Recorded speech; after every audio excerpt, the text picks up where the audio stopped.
Hello, good evening. And let me turn the sound off of that. Hello, live from Denver. It is Friday night. Welcome to another edition of Critical Conversations. Sorry if my voice blew out your speakers there. Did not mean to do that. I am joined by my beautiful wife, Melissa. Hello, hello, hello. And hey, everybody. We are happy to be here. I think we've got sound because I was hearing sound quite loudly there. So I think we're all good. Happy to see our usual suspects. Hey, critics. So happy you are all here this evening. This is the 12th of November. Yes. Good God. Yeah. I had missed last week's Guy Fawkes Day, by the way. Yeah. 2 weeks to Thanksgiving. That's right. 1 week from Guy Fawkes, 2 weeks to Thanksgiving. Mm-hmm. And here we are, the 12th of November. I guess I should start. I don't know. Nobody said this, but I was thinking maybe I should start dating these or something. Okay. Not that the material that we're doing in these shows is particularly always dated. We're not. Yeah, this it kind of depends on the episode. Yeah, this isn't just a hot topic show. Yeah.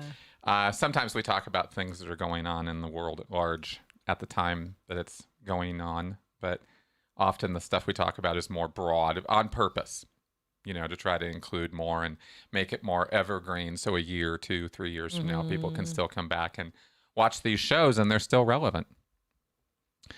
I am struggling a little bit here tonight because I am making a concerted effort in my video work and actually a little bit in real life too, to try to talk slower. I'm trying to, bring the excitable filter down a little bit. Those that I usually bring when I have a mic in front of me or I have a camera in front of me. As I tend to get going. I get kind of like I think the way I think about it as a podcaster, and this is when I started thinking about it this way, is the dead air space, like a DJ would think of. That's bad. You don't want dead air. Right. Dead air is horrible. Silence is not golden in radio or in podcasting. Long pauses. I don't enjoy that as listening to a podcast, right? When they just stop or there's some big gap. Yeah, you're like, did it stop? What's going on, right? This is weird. Yeah. So I have tended to tune it up a little bit when I get in front of a camera, or a mic. So anyway, I did delete my Facebook. Yes, I see a question here. I did. In fact, I tried to access it today and it is gone. And I don't mean I tried to log on. I mean, I tried to look at it, through the not logged in anyway. And I would say it doesn't look like it's there anymore. So no more Facebook for me. And as I actually answered a question in last week's Q&A about that and addressed it so I could, without making a whole, show about that or getting on a grandstand about it, I just kind of explained that it was a moral decision. It wasn't a business decision. If anything, business-wise or exposure-wise, it's probably a bad decision. It's not doing me any favors in terms of getting me to get my face in front of more people or my work in front of more people. That's not helping me in any way to go off of social media platforms. But there's the, just the morality of it. And I don't know. It's just my thing. It's not, I don't judge other people harshly. Too harshly if they don't agree with me on this. But I feel that that the reasons, as we went over, I think last week or the week before, are justified. So all right, so now we're going to talk about 7, because we need to get 7 in here and we have not checked in with him yet. All right. And there he is up on his tower of power. That's right. Chillaxing in front of the screen door there. OT7, our little bundle of furry joy and love. Definitely. Yeah, and he's kind of got the angle off the couch there so you can kind of get the proper perspective of what we see when we look up at him when he's on his tower of judgment, staring down at us when we are watching TV. Yes. Is, Judging what we're watching. Yeah, exactly. So How do you that's watch this trash. I don't yeah. So that's our first installment of 7 Cam there. Okay, so just looking at some of the comments here. Actively using marijuana to any... Oh, no, I don't know that how L. Ron Hubbard was using marijuana. I doubt it. He was pretty anti-drug, it seemed. Yeah. In terms of illegal substances, I mean, he was way down on LSD. But we have references to pinks and grays and blues or this kind of thing. And we know he drank to excess and certainly... wrote things that indicated that he was on drugs, because some of the stuff he wrote is pretty wild. And I don't just mean the Xenu volcano stuff. I mean, there's other stuff in Scientology. You guys, unless you've watched a lot of my stuff where I've talked about it here and there is some really maddening, like crazy mad stuff in Scientology that makes Xenu look relatively sensible. So anyway, Hubbard was. That's why I don't argue too hard about. There's not a lot of hard evidence that Hubbard was on drugs, but you look at his output and you kind of go, I'm not going to really argue this point too hard. So there's that. Okay, good. So, oh yeah, thanks for that on that flat Earth stuff. Yeah, that was fun. Okay, so now I want to, and we're going to have to keep a better eye on this week so we don't leave callers stranded. No. But I really want to hear from you guys this week on this topic. I have some things to say, of course, and go over. I even brought some visual aids. But I'm really kind of curious about some of the conceptions and misconceptions on this topic, and they are legion. They are many. This is an old subject, the subject of brainwashing we're getting into now. Don't see any reason not to get going on it, yeah. Brainwashing is a controversial topic in and out of academia. There are academics who outright reject the entire concept. It's unscientific, it's pseudoscientific, it's nonsense. This mind control stuff, this whole idea of thought reform and you're controlling people's minds, and that's just nonsense. People make their own decisions. They're always responsible for their own decisions, and you can't really have a society function or run very well if you don't subscribe to that kind of principle of personal individual responsibility. That's how we structure every single human society. That is an element of it, right?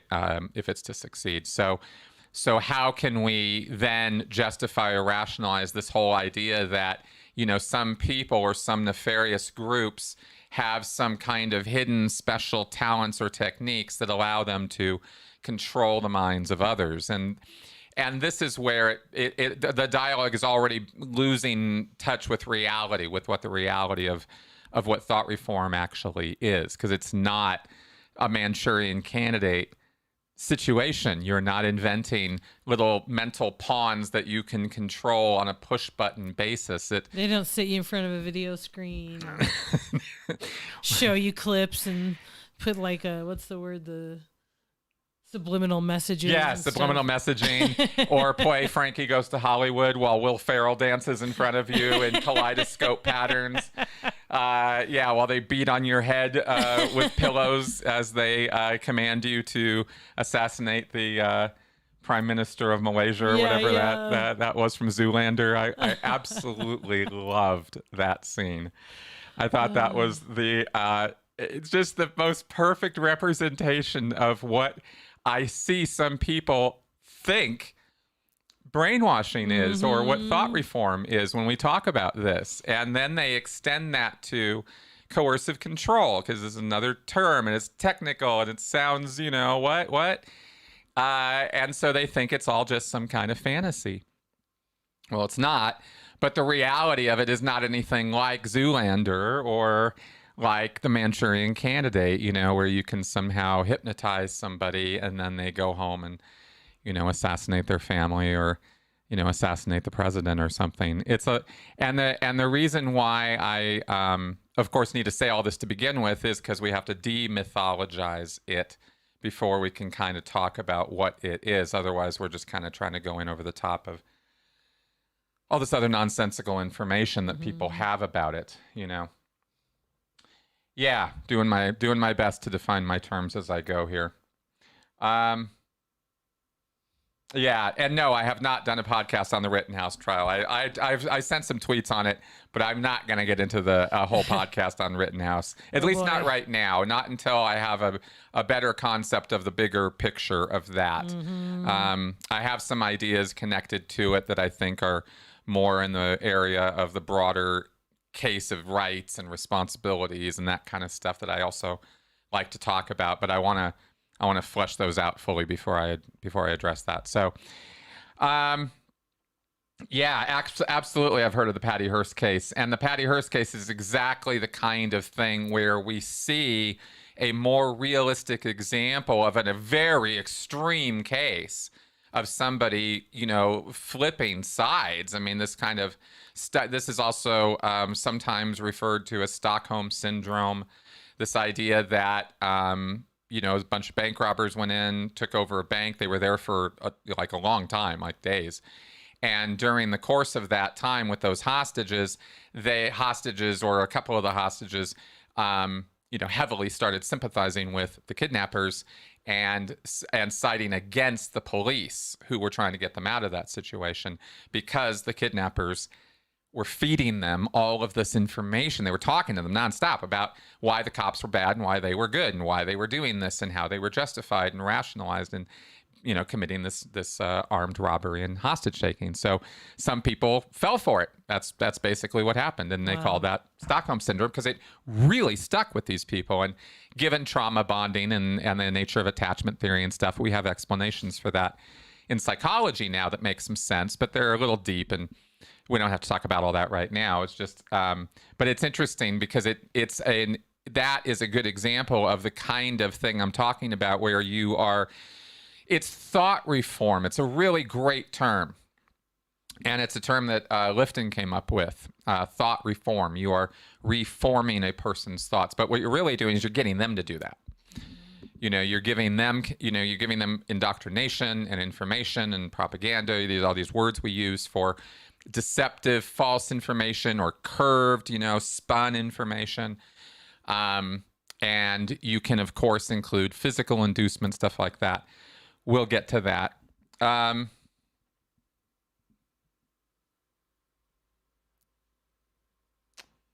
No, Tony.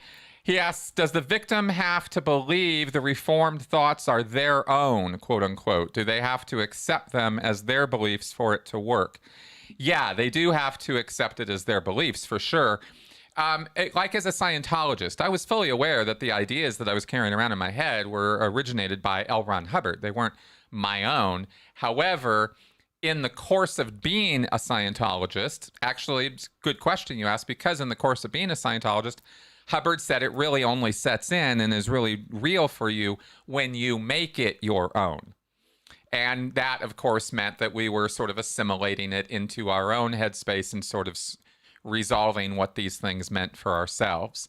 And, what my final idea and resolution of Scientology could be very different from another person's experience of what Scientology is. You didn't experience it, but I'm just pointing to another person. Yeah. So you might have very different ideas about the exact same material if it's as vague and contradictory and weird as Scientology is, because it's pretty weird stuff. So I think that's kind of how I think about it. Okay, so I wanted to, though, do just a little bit more debunking, and I actually dug into my shelf.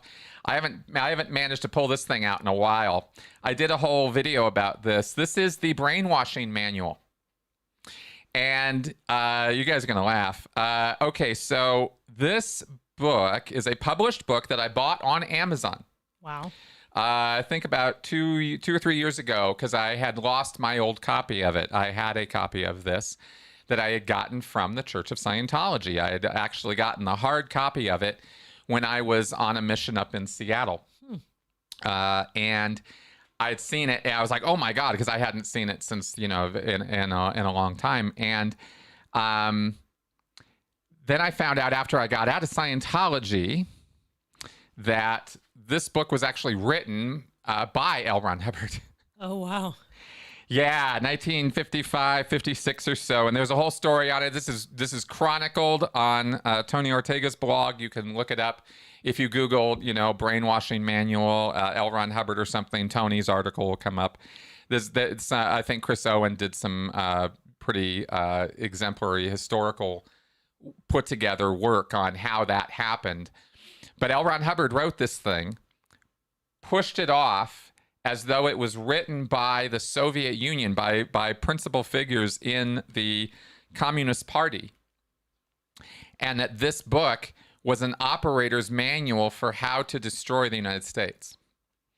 Right? And this is all about their techniques of brainwashing to take over society. So both not just on an individual level, but on, it's not sit the guy down, put a bucket over his head and slap him around. It's here's how we influence society. Here are the values you inject into the society to ruin it.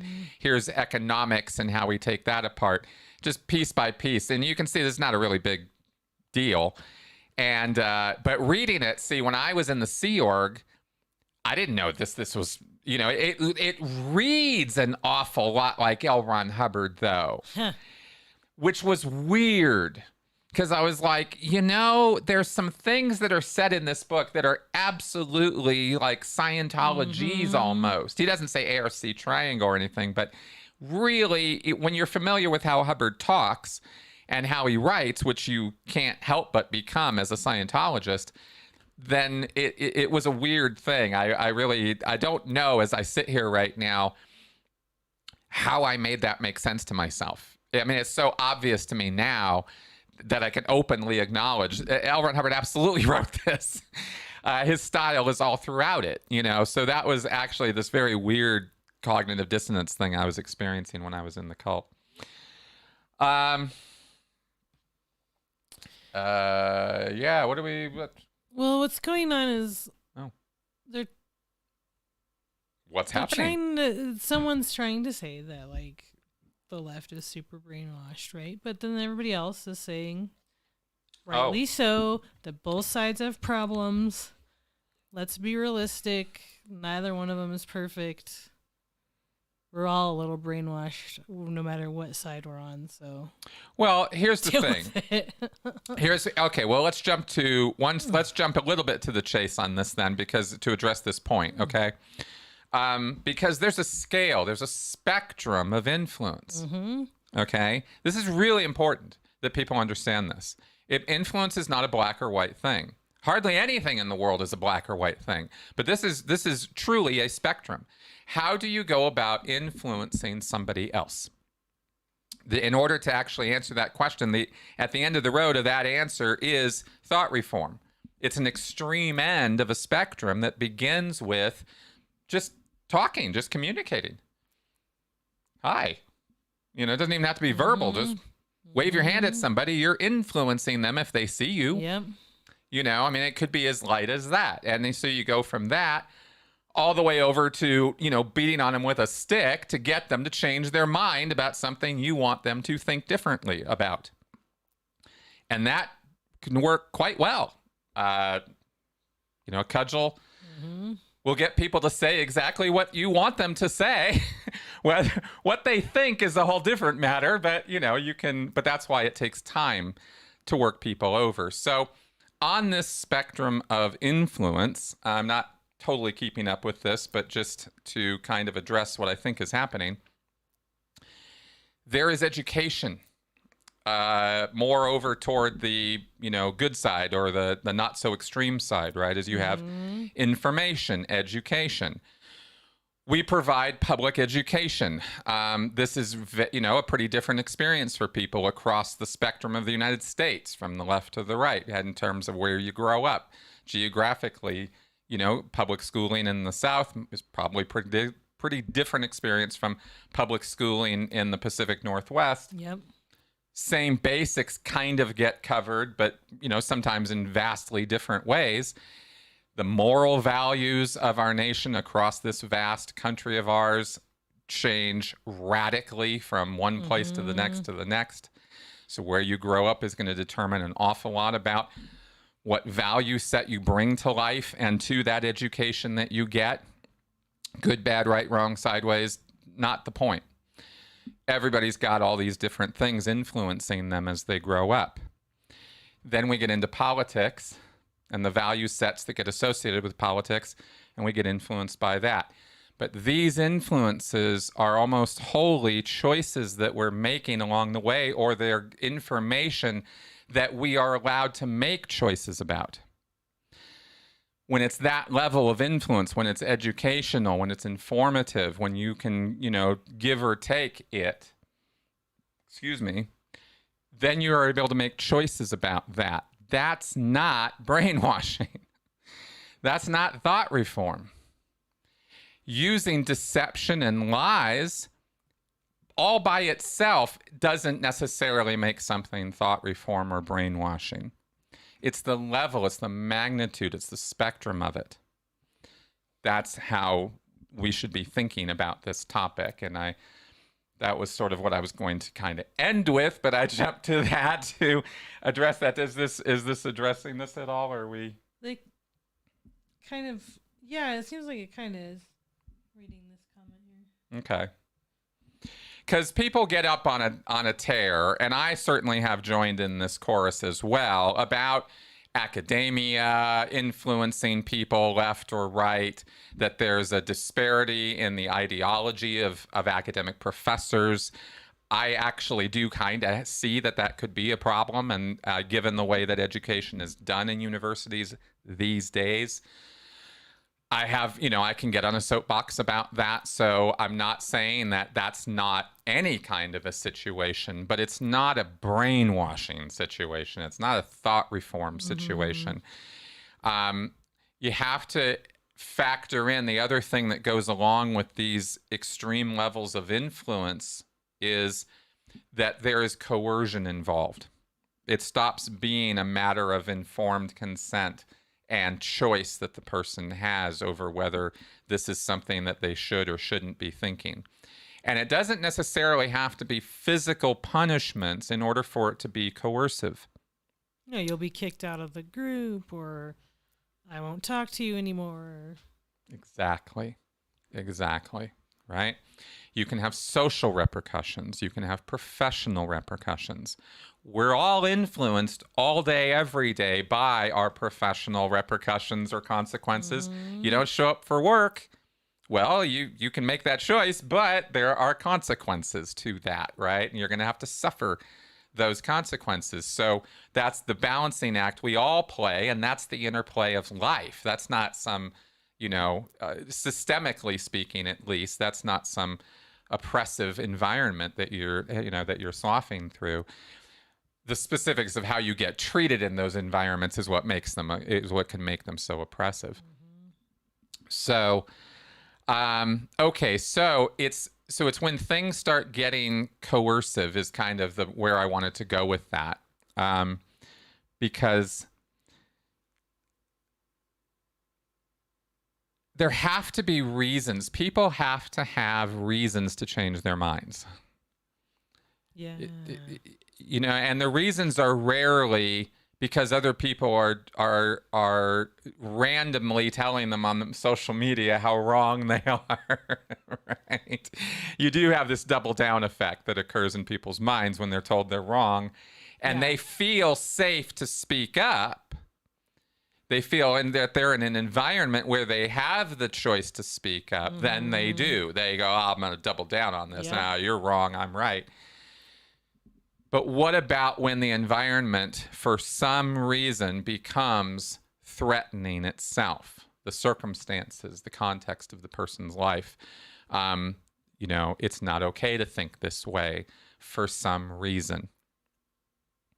When we talk about Chinese thought reform and North Korean thought reform, we're talking about very extreme reasons for you to change your mind, right? But, you know, at home, they might be lesser reasons. So again, you see that spectrum, right? Is really kind of that the point I was trying to make there. And as the coercion becomes more, as the thumb screws are tightened, and this can be done psychologically, right? Domestically, this happens with people.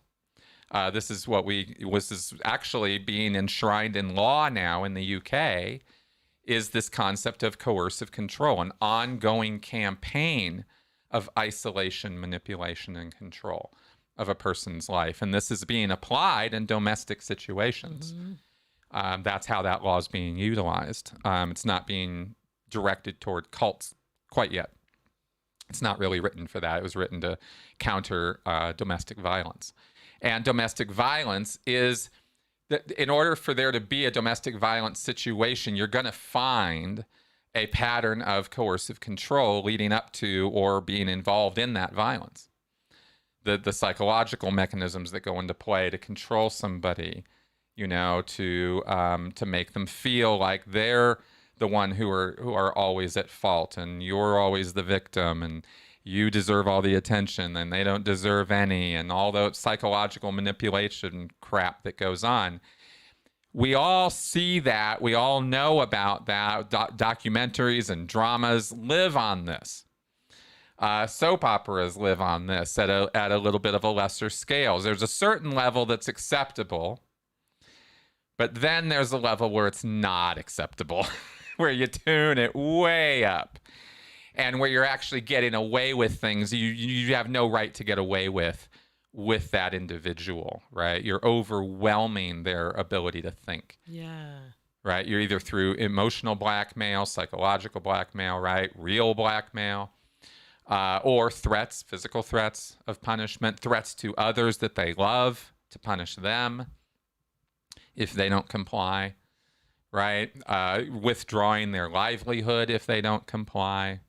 They don't start thinking the right way, towing the party line, etc. That's when we start getting into the very real, very practical, what we're talking about when we're talking about thought reform. You know, we're not talking about Scientology takes you into a back room and beats you with rubber hoses until you chant Xenu. That's never been any part of what that picture looks like, you know. So that's what I wanted to say off the top of my head about all of that. How are we doing in the feedback here? Flint wants you to change the font color, but I don't understand what he's saying. He says the usernames in the screen chat, he wants them to be changed into yellow because he says the blue is almost impossible to read. Yeah, but I don't understand where he's seeing blue. Well, see, I think everybody's having a little bit of a slightly different experience of that, Flint, because he's talking about over here. Oh, on the screen. Oh, the way I set it up. Got it. Okay, I can change that. Yeah, I'll change that next time. Now I know. I got it. Thanks, Flint. I was a little off. Yeah, I totally got it on that. Yeah, I'll change the names so they come up in yellow. Good point. Yeah. All right. So,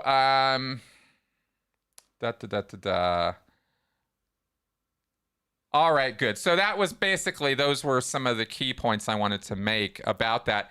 I can go in deeper. I wanted to sort of, we're going to get to 7cam in just a second, but I wanted to quickly, I brought these visual aids because this is Hubbard's rendition of brainwashing, right? This was written to scare the shit out of a bunch of people. Oh, and the joke on this, by the way, is that this thing was reprinted. Hubbard had this run off and distributed around in, I think he was in Phoenix, Arizona at the time that they did this. And he had moved off to Washington, D.C., I think by 57, and then ended up at St. Hill by 59. And during that time, this fucking crazy booklet got redistributed and picked up by other publishing houses so that I sit here in front of you right now, having bought this on Amazon with a stamp in the book from Healing Unlimited, heal@christianscience.org. Right? So that's who printed this thing right there on the cover. So this nonsense spreads like to crazy places that you would just like, what? How did that happen? Who knows? But it did. And lots of other folks picked up on this. I think John Birch got hold of this thing too at some point. Like a lot of people have had their fingers in this brainwashing manual nonsense. So so the history of it's pretty interesting. You guys can, like I said, can Google that and check that out. Let's check back in with Seven. Kitty. There he is. Just chilling again. That's what he does. He chills. Yeah, that is what he does. He's the chillaxed kitty. All right. All right, when we're back. Okay, so good deal. So that's kind of what I had to say about the brainwashing. I want to again encourage you all to call in. Our line, of course, 984-214-4154. Phone lines are wide open. And of course, if you have questions about this, but I'd like to hear also, I'm interested to hear, because I don't think I have heard it all when it comes to crazy brainwashing stories or ideas about this or things people have said that you might have heard or wondered about or whatever. I'm happy to entertain such calls. Just putting it out there. Yeah, I always laugh now, like you were talking about it, all the stuff in the movies. Like Lost had that too. There was some kind of scene where they were showing some kind of flashback of brainwashing, and they were showing videos, like the camera going and the 16 millimeter film, and and you're just like, that's how brainwashing works. Yeah, it gets a little silly. There are techniques that have been utilized in the worst of conditions with POWs or in the Maoist Revolution and other times, which Lifton documents. But that was the thing. Is this is Hubbard's rendition of it? Well, here's the actual scientist going in and taking a look at it. Right, little bit more data Meaty. here, right? A little bit more meat to these on these bones, and Lifton's work. Uncovered some pretty nasty stuff. Excuse me. Because one of the things that goes on when we're talking about like the real heavy stuff, if we're going to go to the extreme end of, how do you radicalize people? How do you get people into a frame of mind where they really can't think about a whole lot else than what you want them to, or they're really, really stuck and motivated into this very, idealistic, hardcore, violent type, dogma, this kind of stuff. And, I don't have a song and dance for you on, well, you do this and then you do this and then you do this and you got a brainwash guy. It's more that there's a set of steps or there's kind of a formula you would follow that is basically about overwhelming the individual's power of choice, and ability to think for that they feel that it's safe or reasonable or rational for them to think for themselves or make their own decisions. Because you can get people through sleep deprivation, food deprivation. I mean, when you really have full control over somebody's body, you can do some pretty gross and nefarious things to them. And you can get them thinking some pretty gross and nefarious things by that kind of constant exposure, with pictures and sound and stuff like that. But that's where we're getting into, torture as well. I mean, it's not, this isn't just thought reform now. Now we're actually torturing this person. And I don't think people really want to admit to themselves how easily manipulated we all are. Because we all think, if I was in that situation, I'd be stronger than that, Well, you were at first. I mean, maybe on day one, but yeah, you would be surprised. I mean, it doesn't really take in terms of breaking somebody that way, it's a matter of, days in terms of food deprivation and stuff. But most of us have a breaking point far earlier than being half starved to death. You know what I mean? You put people outside their comfort zone, and there's suddenly a level of pain that we all can't take, and it's different for everybody. But yeah, exactly. And again, it doesn't have to be physical punishments, right? In order to make people uncomfortable or influence them in a harmful way. So let's let's pick up this call here. Alrighty. Hello, is this James? Hi, Chris. Hi. Hi, welcome to the show. Hi. Yeah, I've watched your stuff for years. It's a great honor to talk to you. Oh, well, thank you very much. I'm very happy to talk to you. What's up? So I was wondering, I don't know if you're keeping tabs on Scientology nowadays, but with their supposedly powerful arsenal of mind control techniques and brainwashing, I'm wondering why they haven't successfully managed to use social media to just flash some sort of infinite jest sort of thing on the screen and get everybody to buy into their I don't know if I can swear on here, but Yeah, go for it. Yeah, but they're bullshit. Like, and I just wonder how come they haven't managed to scale that wall and put on some sort of PR offensive that would grow their numbers. They really seem to be shitting the bed in that regard. Yeah, they do, don't they? Yeah, it's they're really falling down on the brainwashing job. Yeah, exactly. Well, obviously, I'm sure you're asking, and with some sarcasm there. And that's the whole point. Is no such mechanism actually exists. It makes sense there because I mean, you look at their websites, and my God, it's like something out of a 1990s. Like it's just very cheesy. It doesn't seem convincing to a stranger finding it to be like, wow, this is incredible. I want to learn more. It's the exact opposite of that. Exactly. Well, they don't exactly have the best and brightest working in their marketing departments anymore, because the best and brightest they had that actually were succeeding got beaten with sticks long enough that they actually left, and that sort of thing. Were you in Scientology when that "We Stand Tall" music video came out? Yes, I was. Wow. So when you were in there, did you look at it and be like, wow, this is the best thing I've ever seen, dude? This is crazy. I did not say that. I thought that the sweaters and stuff and the costuming and stuff were cheesy even then. But I have to admit, I have to swear on a stack of Dianetics books that I was inspired by that video, yes. Wow, dude. It must have gotten a lot of people pumped. But yeah. When you look at it now, it's just wow, super cringe. Well, nevertheless, that's something else. But I am glad that they're failing on that front, because God knows that that's not the group of people that we need to be involved right now. Exactly. Yeah. But then, any thoughts on their response to the COVID situation? I haven't heard much from them. Oh yeah, no, we've talked about this at some length actually on earlier shows.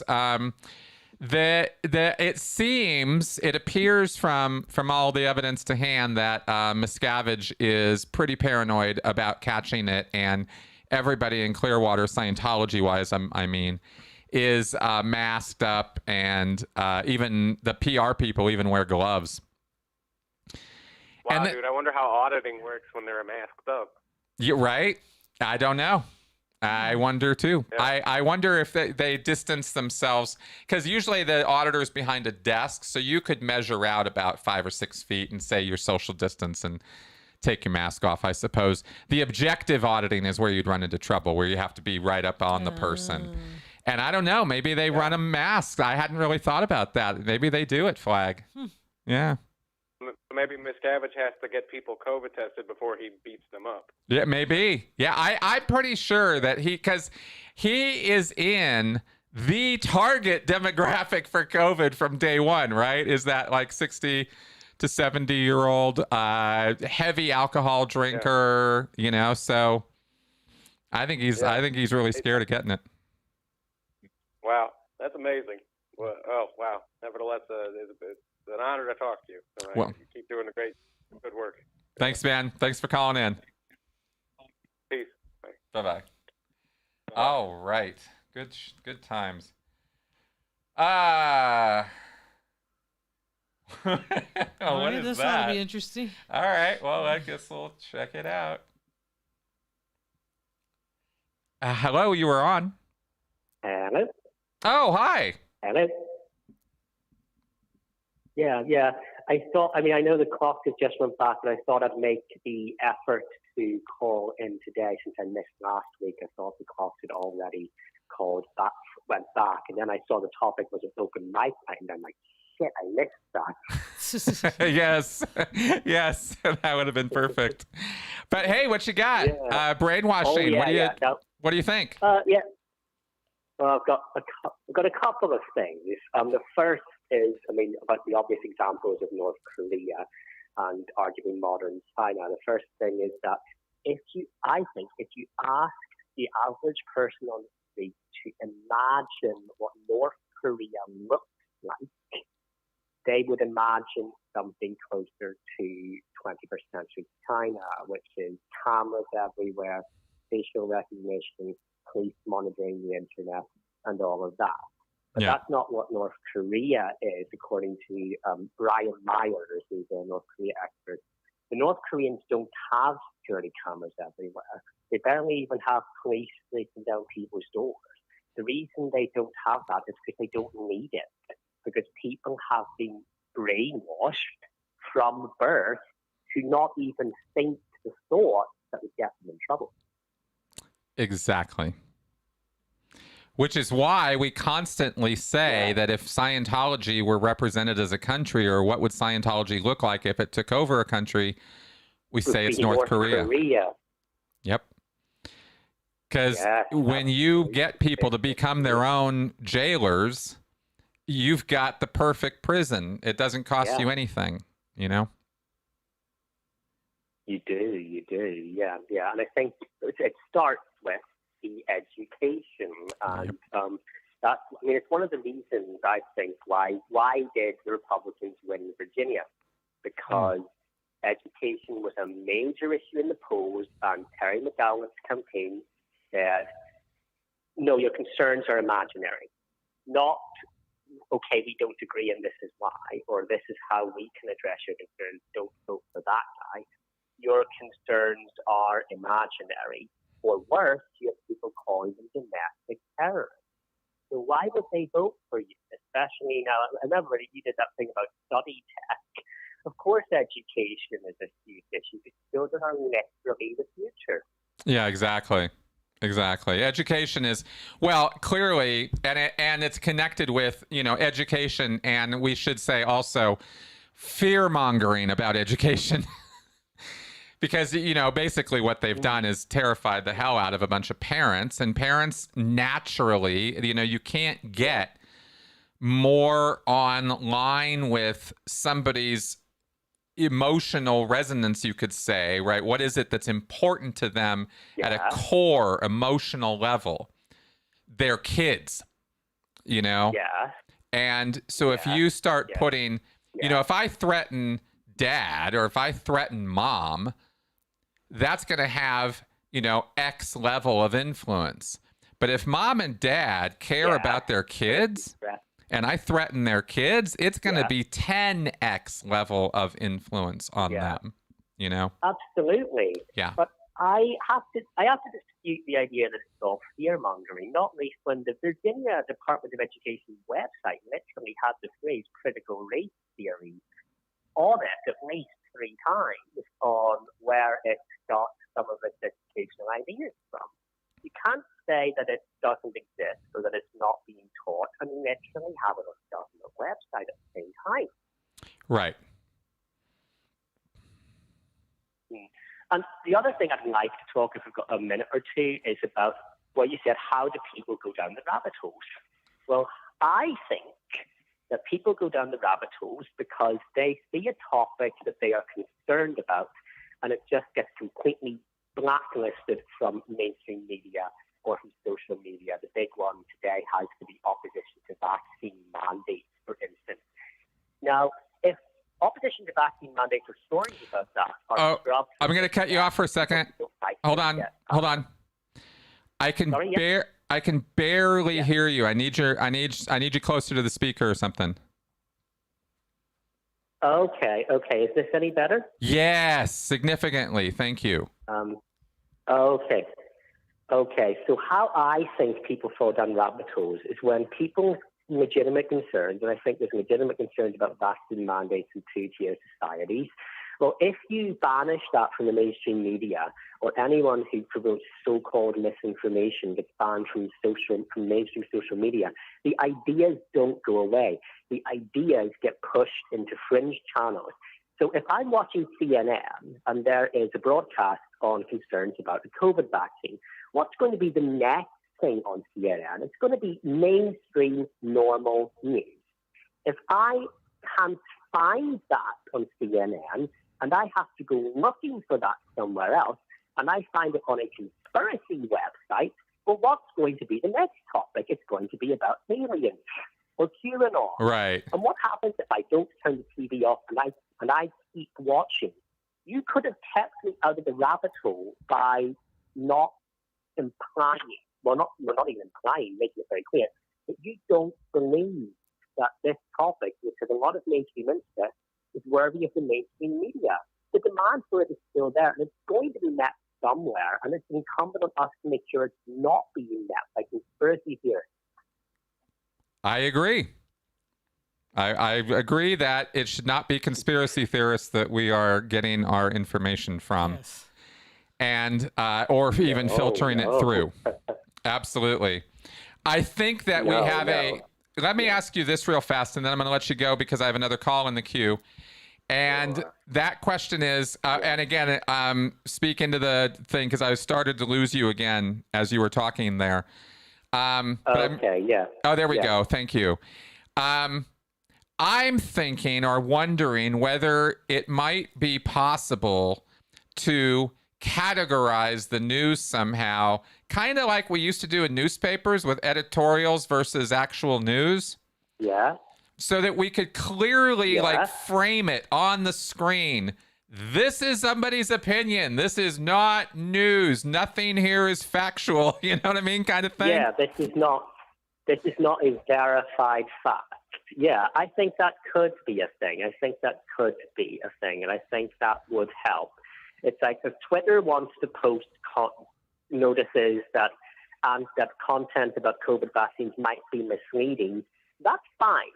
But if they decide, now because you don't agree with our opinions on COVID vaccines, you cannot talk about anything, that's a whole other issue. And that pushes people to the fringes. If we have a tag saying like this is an opinion, then we can balance the two ideas, I think. I agree with you there. Cool. Thank you for that. All right. I'm going to let you go, man. Mm-hmm. All right. Yeah. Talk to you next week. I might try to call in every so often when I still can, but I'm not sure I'll be able to call in regularly anymore with the time difference. Oh, okay. Well, I hope we definitely look forward to hearing from you again. Yeah, and come back during the spring, you know? Yeah. Oh, absolutely. Absolutely. I'll try my best. Awesome. All right, man. Talk to you. Okay. Bye-bye. All right. Bye-bye. Good. And I see, whoa, I missed it. I lost it. Okay. So that's fine. Okay. Okay, I'm not sure if we're being trolled or what. That is hilarious. I just can't stop laughing at this commenter talking about how North Korea has a right to run their country however they want. Okay. That's you have a right to your opinion, but I would definitely read up on North Korea. Well, I would question what value set you'd from what moral principle are you examining that question? Because they are a sovereign nation. And the government of North Korea has the sovereign right to exist and run the country the way it sees fit, which doesn't necessarily have to align with our values. But I do think that human rights violations and the fact that human life means nothing there matters. I think that's important. That's a Western Enlightenment value. It's not necessarily shared by everybody. I get that. But that's the value set that I look at it from. So just to address and every few years they just go ahead and threaten us. So seems a little silly. All right, here we go. Hello, you are on. Oh, hello. This is Travis. Hi. Hey, Travis. How's you doing? Hey. How are you doing this week? Doing great. And hello to you, Melissa. Hello. What's up, man? Hey, I've got a question for you, and this is in concern of thought reform. Mm-hmm. Now, frequently I've seen this on the news and so forth.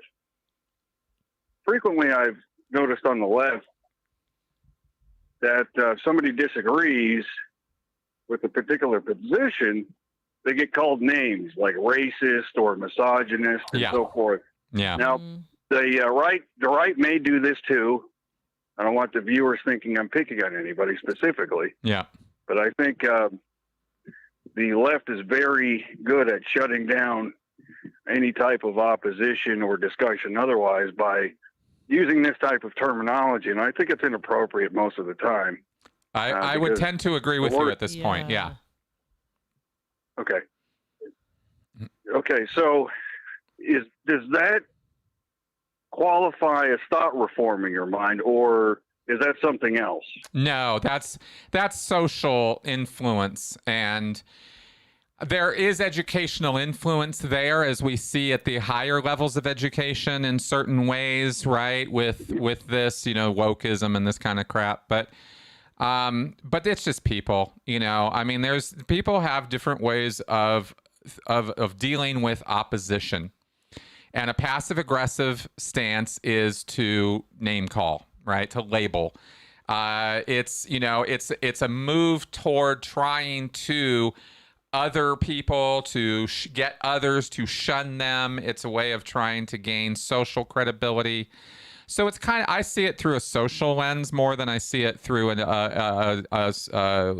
indoctrination lens, if that makes sense. Well, yeah, I do. Let me ask you a question. Did you happen to see a lot of this technique in Scientology? Yeah, I did. And that's where what I do see here in terms of cultic influence or in terms of thought reform technique is loaded language. There's no question about that. And because if you dive into, and God, I don't even know if I want to bring this up, but it's just the example that comes to mind quickest. If you really dive into what critical race theory is, it's being so grossly misrepresented by, people on the right now, because it's just become this ideological talking point rather than reality.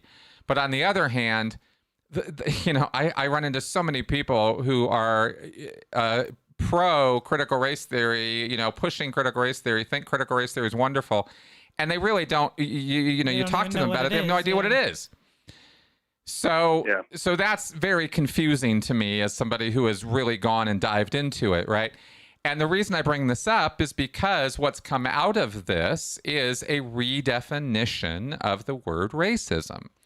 So now racism is about power disparities, and it's not about necessarily this older sort of bizarre idea we've had forever of race, but it's about power and power disparities, and it lenses and frames everything this way.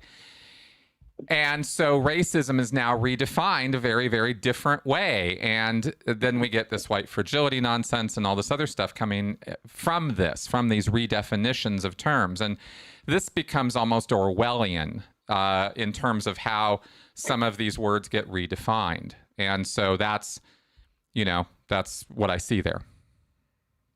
I'd like for you to actually now I know you did a video about wokeism. Yeah. But just what you just said, those few sentences, I think could take up an entire hour's programming. Yeah, you may be able to do that programming. Yeah, with that gentleman, the Russian gentleman or Eastern European man, Cyprian. Yeah. I think he'd be a great host to talk about this. Sounds like, from what I gather, he's had some experience with that. Yeah, exactly. But that being said, I'll hang up. And before I do, I'd like to point out that if my observation here, when you talk about the power disparities that the left brings up, it's a very simplistic viewpoint, in my opinion. Mm-hmm. And I'll tell you where that viewpoint comes from. Mm-hmm. And the viewers at home, everybody can look this up. just as easily as doing a simple Google search. The very first line of the Communist Manifesto by Karl Marx, and I'm going to paraphrase here, says that the entirety of every human civilization is based on an oppressor and oppressed relationship. Yeah. The very first line. Yeah. The dialectic, And, I think. Yeah, yeah. Well, however you like to describe it, it simply says that. Yeah. And that's not true. It's simply false. That's not every civilization ever. Or he says society. Marx says society, and it's false. It's simply false. Well, that's the one line. That's the premise of the entirety of the Communist Manifesto. But that's where the left draws these goofy power dynamic views, and it's sophomoric. It's simplistic. It doesn't apply. In fact, Marx's whole ideology applied during his time, but after the economics changed, it kind of fell by the wayside. It's not applicable anymore. But yeah, that's not exactly my own opinion. So, all right, thank you for that. Appreciate it. Thank you. Take care. All right, man. Bye-bye. All right, good deal. And we're going to start wrapping up. I did want to address this question because it's a good one from Tony and a worthwhile one on what we are talking about today on the whole brainwashing thought reform thing. Are there any clear indications L. Ron Hubbard read 1984 by Orwell and perhaps borrowed a few things? Well, yes, there is, as a matter of fact. And I've made whole videos about this, which you can check out in my catalog. But I will say that L. Ron Hubbard wrote a policy letter in the 1970s called Propaganda by the Redefinition of Terms, where he laid out in detail, in just a page and a half, how to utilize redefining terms or reframing concepts or ideas or associating words and ideas with pleasant or unpleasant things. But it wasn't really positioning he was talking about. It was redefining things that he was talking about. And the example he gives was psychiatrists. He said, we need to redefine psychiatrists as butchers, not as doctors. Right now, everybody thinks they're doctors. They're not. They're butchers. And we need to get that out there and put that out there and put that out there until people understand that psychiatrists equal butchers. And that was how Hubbard, described this thing. I don't think he used butchers. He said something else, but it was along that line. Something equally disgusting and horrible. Yeah, exactly. So anyway, point being that, yes, I think Hubbard was very aware of this, and he name dropped Orwell a few times.